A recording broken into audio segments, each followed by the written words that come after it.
Hello and welcome. This is another episode of Johnny's Jabs, and I'm here today to talk to you guys about the debates coming up this week. As always, I like to not only give my debate analysis and reaction, I do like to give a pre-debate, analysis of where we are right now in American politics, in global politics, and how that may affect the electoral landscape going into the debate stage on Wednesday night. The debate on Wednesday is going to be hosted by MSNBC and the Washington Post, both corporate news outlets. And the debate moderators, I heard, are going to be all women. So we might have more of an emphasis on women's issues, which could be very interesting going into the debate. Um, but as always, I do like to let you guys know what's going on in politics. And the way that I kind of figure out what to talk about is I take the conversations that I'm having with friends and family about politics, the questions that they ask me, going over those questions, and then kind of letting you know how relevant they are in the bigger scheme of things, and then also letting you know what's happening around the world or around the country that I do think is relevant and could play a part in the whole process. Um, I do have a lot of friends who are professionals, blue collar workers, who don't necessarily have the time to do the research on their own to stay up to date and fresh with what's happening uh, going into 2020, but who nonetheless have a passion and interest and who desperately want to do the right thing and vote for the right person uh, going into the debates or going into the elections, the primary process, and then the election in November of 2020. So this content here is for them. You know, I try to keep it as basic as possible, but I do go into detail sometimes when necessary. So let's just get into it. The very first topic that I have to touch upon going into this is impeachment. My friends and family are always asking me, talking to me, engaging with me about the impeachment of Donald Trump. The question I get most is, when is he going to get impeached? Or when will he get removed from office? Is he going to get removed from office? So I'd like to break it down a little bit here so that we know exactly what the whole thing is about and what could end up happening. So in order for us to understand the impeachment, we have to go back to 2016 and the election that took place then. Um, as we all know, Hillary Clinton did win the popular vote, and she lost the election. And after she had lost the election, she went around on a tour selling her book, talking about how the Russians had helped Donald Trump to get elected. And there was also pushed very much in mainstream media the narrative that Trump won in part due to the assistance of WikiLeaks or Vladimir Putin. There were um, foreign entities who had an interest in getting Trump elected. That's the mainstream media narrative. Trump is a big consumer of mainstream media, and he's a big baby, and he has very thin skin.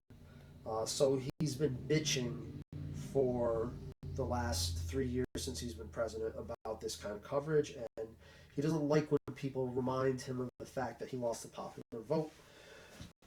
So, in response to the idea that Moscow or WikiLeaks had assisted Trump in getting elected, there's been a fringe theory on the right in conservative circles that there were also foreign entities who were conspiring to get Hillary Clinton elected.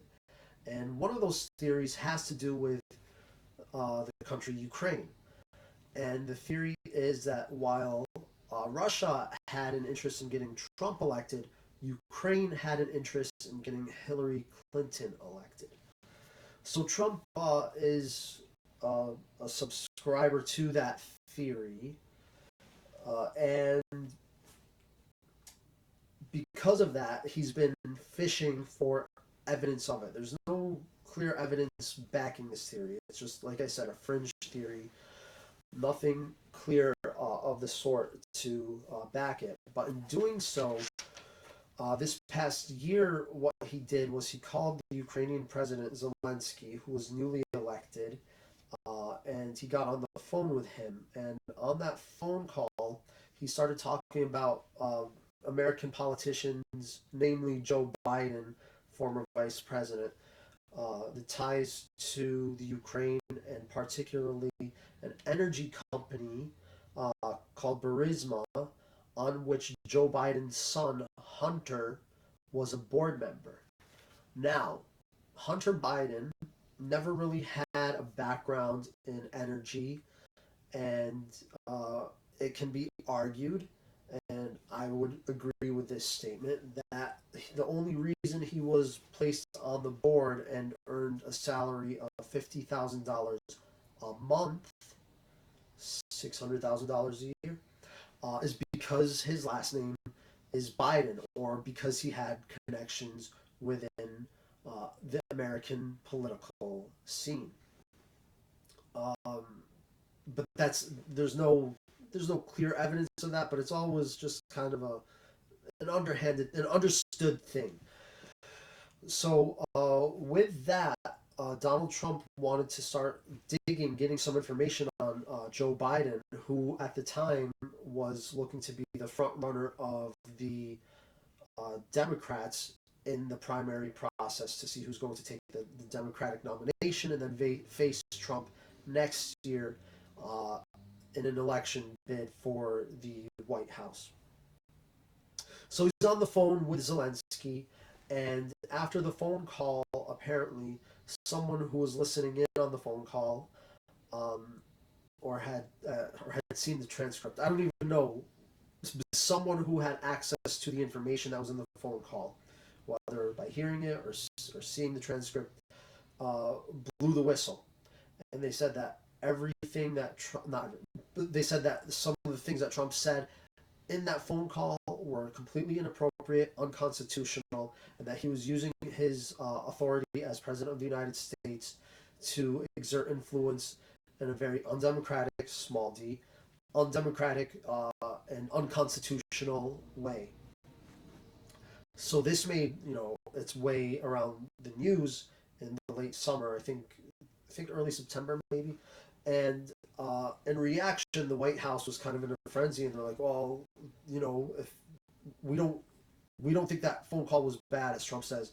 He was constantly saying it was a perfect phone call. So what they ended up doing was they released a summary of the phone call. Now, the summary is not a transcript. I think a summary is based on various staffers' memories of what was said in the phone call and then corroborated by one another. But there is an actual transcript of what was exactly said in the phone call. So the summary was released, and guess what? It made things worse, because in the summary of the phone call, there looks to be evidence that Trump was in fact using the office of the White House to exert influence uh, inappropriately uh, on the Ukrainian president, than to look into his potential opponent in the election. And that is horrible types of corruption right there. So, in reaction to that, Nancy Pelosi, the Speaker of the House of Representatives in the United States, she decides to launch an inquiry into impeachment. Now, the process of impeachment, the way that it works is this: the House of Representatives, they decide to launch an inquiry, and then they take a vote to say whether they're going to impeach the president or not. You could think of it metaphorically as a grand jury. They take the evidence, they look at all the evidence, they have subpoenas for evidence, they call witness testimony and all this kind of stuff. And then there's a vote at the end to say, is there enough evidence to charge the president with a crime? And that is called impeachment. So if they vote, say yes, that there's enough evidence to charge the president with a crime, that means they have impeached him. From there, it moves to a trial. Who conducts the trial? The Chief Justice of the United States Supreme Court is the judge of the trial. And then the jury of the trial is the United States Senate. So then it moves from the House of Representatives to the Senate. And that's where they would give a yes or no vote whether to throw Donald Trump out of office or to keep him in. And they need 2/3 of a vote in order to remove him. That means you need 67 senators to vote to remove him from office. It's not a vote for impeachment at that point. He had already been impeached. But that's how it works. All right. So anyways, Nancy Pelosi has launched the inquiry. So right now we're in the phase of formal investigation into these charges against the president. Not charges, these accusations against the president. There's televised hearings going on. Subpoenas are being requested for evidence. But one of the major problems is that the White House is refusing to comply with the subpoenas for evidence. Donald Trump, for one, but then in addition to him, the Vice President, Pence, Trump's personal lawyer, Giuliani, the Chief of Staff, Secretary of State, Pompeo, Secretary of Energy, Rick Perry, and then others have all so far not complied with the subpoenas for evidence. They have not submitted the evidence that the subcommittees of the impeachment inquiry are requesting. So, if you're not submitting the evidence requested, what can be done about that is those individuals can actually then be charged with obstruction of justice, because it's just illegal. If there's a subpoena for evidence, and I'm involved and there's a subpoena for me to provide evidence or testimony, I have to go. So the fact that they're not complying with it is considered obstruction of justice. Now, here's where it gets tricky, because if Nancy Pelosi then decides to accuse him of obstruction of justice, what she has to do is she has to refer the case to the U.S. Attorney and the Federal Court of the U.S. Federal Court of Washington, D.C. Now, in a normal situation, that would happen. The U.S. Attorney would approve, and then a grand jury would get selected. The evidence will be shown if there was obstruction of justice. If that's the case, then it goes to trial, and then you could see these motherfuckers, excuse my language, start going to jail, and then it really gets tough for Trump. But here's the tricky thing in all of this. If Nancy Pelosi decides to refer it to the U.S. Attorney in Washington, D.C., the crazy thing is that the current U.S. Attorney was appointed there by Donald Trump, and she was a member of the Trump transition team in 2017 after he had won the election and they started to have to staff the White House. So she's a Trumpy, and there's a school of thought in legal circles called the Unitary Executive Theory. And under this school of thought, she would cite this school of thought, and she would likely refuse to comply with Nancy Pelosi referring the cases of obstruction of justice to the federal court in Washington, D.C. Now, this theory, unitary executive theory, I don't know too much about it. I do know that the former Justice Scalia, who was very conservative on the Supreme Court, he liked this theory. He very much went by it. And what it says is that the United States president has an entire authority over the executive branch, and because a federal judge or a U.S. attorney is appointed by the United States president, they fall under the domain of the executive branch. And so this U.S. attorney in Washington, D.C., she would just state that she's following the will of the executive, Donald Trump, and so she doesn't have to comply with Nancy Pelosi referring the case to her. But if that occurs, it's very likely that this would go to the Supreme Court of the United States, all for obstruction of justice with the impeachment hearings. This is crazy. And so then basically they'd hear about this, and then the Supreme Court would decide if obstruction of justice with a congressional inquiry into impeachment, if they would decide if the U.S. attorney refusing to see the case is further obstruction of justice because of the unitary executive theory. It would just go to the Supreme. All in all, go to the Supreme Court, and really, what this whole thing is doing is it's pushing the limits of our Constitution. We're really going to end up learning a few new things about the United States Constitution and our government and law with what's happening with the impeachment right now.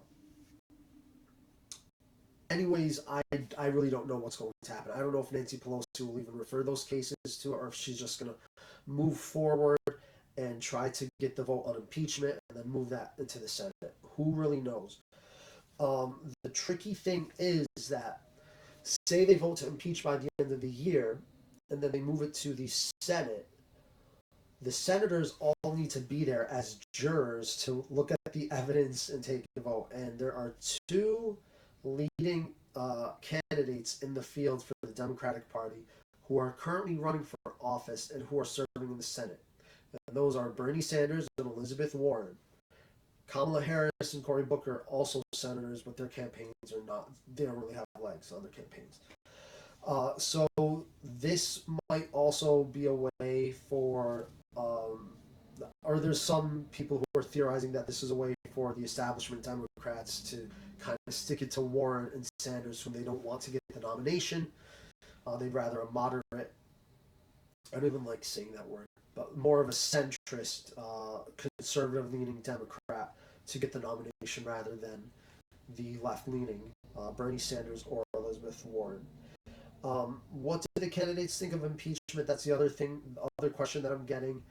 It really doesn't matter. I mean, all of them have kind of come out in support of the impeachment inquiry, but it doesn't really seem like any one of them is focusing their campaign on Donald Trump, with the exception of Kamala Harris, who said that she wanted to prosecute the case against Donald Trump. But look where her campaign is going. It's not going that far. And then Joe Biden, who kind of launched his whole campaign on, let's take it back to where we were. Donald Trump is an abomination. So he's kind of making the campaign about Donald Trump. He might have more to say about the impeachment, also because he is indirectly involved with the whole Hunter Biden Burisma link as well. But let's not get too ahead of ourselves with that. Let's not hyper focus on Hunter Biden and Burisma. While I do think that's corrupt, and I do, in my opinion, like I said, I'm a Sanders supporter. Among some other candidates that I like, Sanders mostly, but I think that Hunter Biden's involvement with Burisma is nothing in comparison to the Trump son's involvement with the Trump organization in Moscow, in addition to Jared Kushner's involvement with Gulf states and with illegal Israeli settlements in Palestinian territories, and as well Ivanka Trump's business dealings in China. What Hunter Biden and the Biden family did was really child's play in comparison to the corruption and the bullshit that the Trump family and Trump organization is bringing to Washington, D.C. and to our country's politics. So that's kind of that with the impeachment, but and it's crazy because I talked all about impeachment. It has nothing to do with doesn't have too much to do with what's happening on Wednesday night. I don't think we should really focus on that for the debate. I don't think it's going to be that big of an issue. Uh, but anyways, what's happening right now with the Democratic candidates, the media doesn't really like the direction of where the candidates are going in general, or the public's quote unquote reaction. And I'll get into that in a second. And so it seems that we have two new late entries into the Democratic field. Former Governor of Massachusetts, Deval Patrick, and former mayor of New York City and head of the Bloomberg, I think, news organization, is Michael Bloomberg, who is a multi-billionaire and makes Donald Trump's fortune look like a piggy bank. But it seems that the media is quite excited about them. I I don't think actual people are really excited about them. If you talk to people out in the streets about which candidates they're actually excited about, they're not buying into the media hype behind Bloomberg or Deval Patrick or any of the other centrists that are running in the race, with the exception of Joe Biden. But I think that Joe Biden does a great job of actually connecting with people, and he has a fantastic life story outside of politics that people really do relate to, and I think that's why he really connects. But at the top of the field, you have it seems to be four right now: Joe Biden, Mayor Pete Buttigieg, Bernie Sanders, and Elizabeth Warren. And what it seems to look like is it's kind of coming down to there's the establishment Democrats, which are represented by Joe Biden and Mayor Pete, and then you have progressives, which are Bernie Sanders and Elizabeth Warren. And Bernie Sanders and Elizabeth Warren, they're really strong on ideas and bringing new ideas to the Democratic Party. And if either one of them win the nomination, it will change what the Democratic Party of the United States looks like. More so if Bernie Sanders wins the nomination. But let's not ignore the fact that if Elizabeth Warren does win the nomination, it will also change the Democratic brand. Mayor Pete is having some issues with his campaign in particular. He released he's been trying to do some outreach to black voters. It seems he's doing really well, like in Iowa.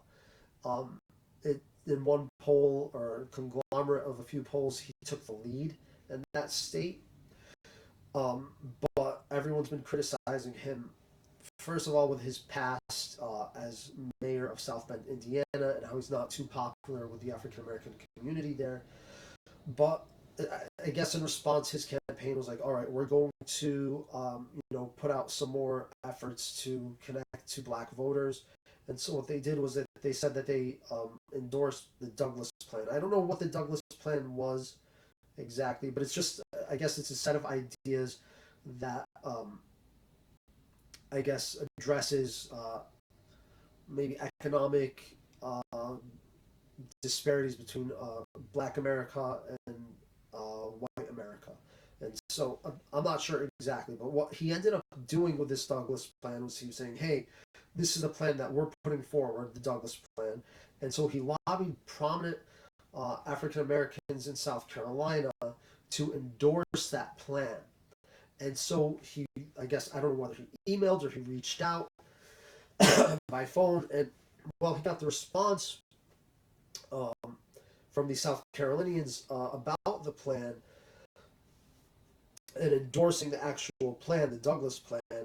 Uh, Pete Buttigieg's campaign released, I don't know whether it was a statement, a flyer, or email, but what they did was they made it seem like all these names of people who endorsed the Douglas Plan, they printed their names out on this email, and it made it look like they were actually endorsing Pete Buttigieg. So in reaction, a few of these people actually put out statements of their own saying, "I am not endorsing Pete Buttigieg. I only endorse the plan. And one person even went so far to say, actually, I'm not endorsing Buttigieg, I'm endorsing Bernie Sanders. So it looks really messy. In addition to that, there was, I think it was on the section on Pete Buttigieg's website about African American outreach. Someone in his campaign had taken a stock photo of, I think, a black parent and child, and they put it on the page. But the crazy thing was that that stock image wasn't even African American people. It was someone from, it was like a parent and child from Kenya. So it just looks really bad, really out of touch.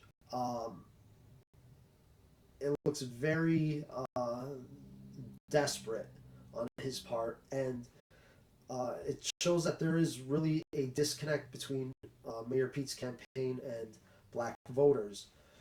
Um, so that's some of the issues that he's having with his campaign, and it's currently in the news. So probably you're going to see some questions geared directly towards him, or you're going to see some of the candidates go after him. I would like to see that. See them go after him for his record as mayor of South Bend, Indiana, and force him to react to the whole shit show with the Douglas plan and then the stock photo on his website. Some of I hate calling them fringe candidates, but the candidates who aren't leading the polls, who are looking more prominent, are Andrew Yang and Tulsi Gabbard.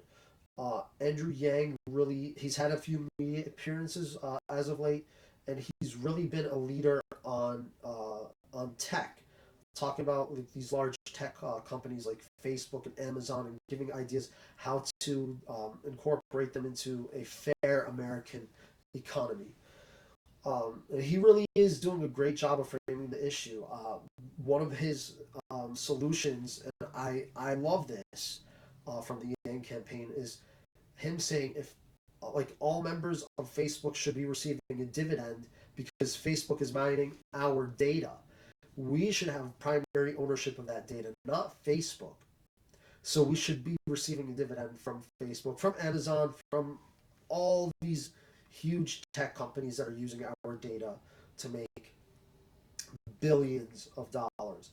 So he's doing a fantastic job with that. The really cool thing about Andrew Yang is he's got really fervent supporters. So his movement is a grassroots movement. He's getting people to really take to him because of the issues that he's into.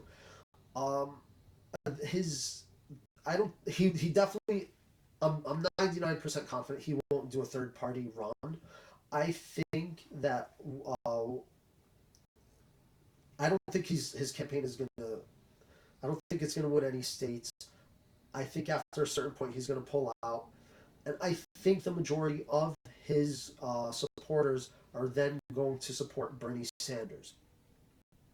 Just anecdotally, and then also based on some of the media that I'm consuming, I am seeing that there is overlap between Yang and Bernie Sanders. And then ditto for Tulsi Gabbard. Tulsi Gabbard, her campaign has always kind of looked like it was about to die, and then it like pops right back up. I've had criticisms of her in the past, but never because of the bullshit that the media is saying about her. Recently, she got in a Twitter fight, not a fight, but she reacted to some statements via Twitter that Hillary Clinton had said about her. Hillary Clinton basically said that she was a Russian agent. And so Tulsi Gabbard, she had an appearance on The View, and she really just scathed Hillary Clinton, and rightfully so. She called her the queen, I think, like queen of warmongers or something. But she really went after her. And Tulsi Gabbard's message has always been ending regime change wars. So she goes after candidates who support military intervention in other countries. I'm surprised, though, this is part of my criticism of Tulsi Gabbard. If she's so strong on regime change wars and whatnot. What does she think about what's happening in Bolivia and the apparent U.S. backed military coup, right wing coup of the government, and how they ousted Evo Morales from power? So I'm interested to hear what she has to say about that. Um, yeah, so the whole thing with Bolivia actually might be an issue in the debate as well. Um, Evo Morales, after being democratically elected once again this year, uh, was ousted by right wing factions within Bolivia. And a lot of the news outlets are reporting, oh, they weren't fair democratic elections. But really, that was the OAS. And OAS, I have right here, the Organization of American States. They are an organization. It's kind of like a kind of alliance between all the countries in the Americas. And what they've become over years has been an election watchdog agency almost. But they provided zero evidence of actual tampering with the election in Bolivia. Now you have to remember, Evo Morales is an indigenous person, and Bolivia is majority indigenous, and he really speaks to their issues, and he really helped those people get out of poverty since he took the presidency. I believe it was in 2006, and this was the fourth election that he had won. And a lot of the media outlets are like, oh, this is so undemocratic for a president to stay in place for so long. In the United States, we only have two term limits. Well, it's all it's all it's not at our discretion what the people of Bolivia or what their law says is democratic or undemocratic. You know, they might have a perfectly democratic process even if they have the same president over and over and over and over again. Really, that speaks to an issue of corruption rather than an actual democratic process. But in my opinion, what happened in Bolivia is completely undermining democracy. Uh, there have been allegations against Morales in terms of corruption in the past. I don't know enough to speak to that. I can't say to you that he's been a perfect leader either. But what I do think is happening right now in Bolivia is significant, and that there is majority support. Not even majority because it was only 47%, but it was most it was the highest number of support for his agenda versus the two other candidates in their election, and it's being completely undermined and kind of tacitly applauded by the United States and other Western countries. um, but with that, yeah, I'd like to see Tulsi Gabbard if she's so gun ho on regime change to say something about Bolivia. Bernie Sanders did put out a Twitter statement saying that he was concerned and he called it an apparent coup in Bolivia. And then in addition to that, Bernie Sanders has been in touch with uh, populist social, I would say he's more on the socialist side, leader of Brazil. He's not the leader right now, but he was a former president of Brazil, Lula da Silva. And so what we're seeing now is kind of an alliance of the global left, where these leftist leaders in South America and Bernie Sanders are having these Twitter exchanges, and I guess it's shown the unity of the workers' struggle in the United States, in Bolivia, and Brazil. So that might be something interesting to watch. Just watch out for the actual language going on. I don't know how much they're going to talk about the protests in Chile and Lebanon, though both events are major news stories. Um, but I don't know what else could actually be said by the candidates except for the support for the people's will in those countries. They probably won't be talking about Gaza. They never do. And Israel's monstrosity in the region. Anyways, what else do I have here?